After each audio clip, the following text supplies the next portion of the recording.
Gentleman from South Carolina reserved. Gentlelady from Washington is recognized. Let me just remind my colleagues on the other side that a medical examination is different than subjecting to a bodily examination looking for tattoos. That is also a medical examination is also very different from saying, I see a tattoo on the forehead or some visible part of the neck. We don't allow adults to be strip searched. We should not allow children to be strip searched. Mr. Speaker, I yield 3 minutes to the very distinguished gentlewoman from Florida, Representative Wasserman Schultz. Gentlelady from Florida is recognized for 3 minutes.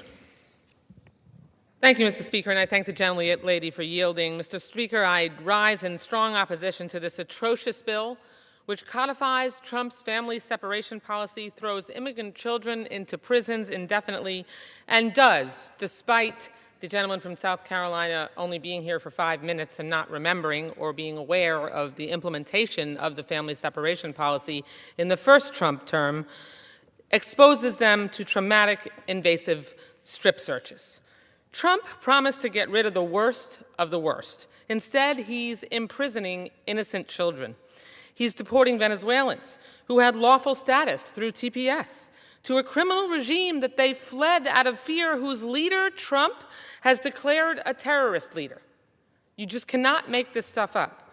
The point of this bill is to dehumanize and normalize increasingly cruel and unusual treatment and give even more power to the very officials who are already abusing it. The gentleman from South Carolina refers to affected individuals in this bill as UACs. That's a way to dehumanize and avoid using the appropriate term, children. If this bill becomes law, it would cause tens of thousands of children, as young as 12, to be ripped from their families by masked men, whisked away in unmarked cars, and taken to hard-sided facilities. Children as young as 12 could be strip searched with no parent, attorney, or doctor there to protect their rights.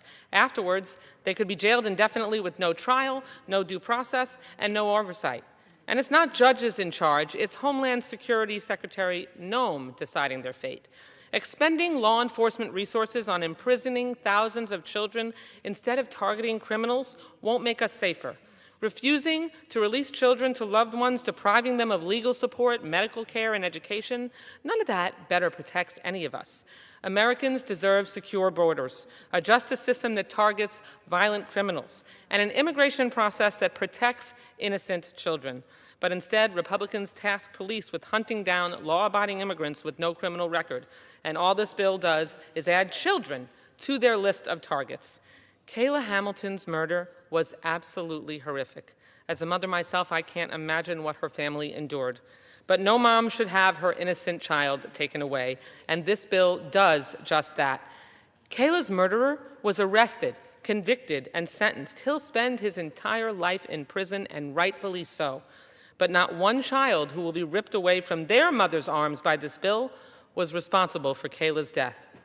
And in America, where all presumed innocent until proven guilty, that applies especially to children. So I hope my colleagues will join me in rejecting this vengeful family separation bill and stop punishing children for the actions of violent criminals. I yield back. Florida.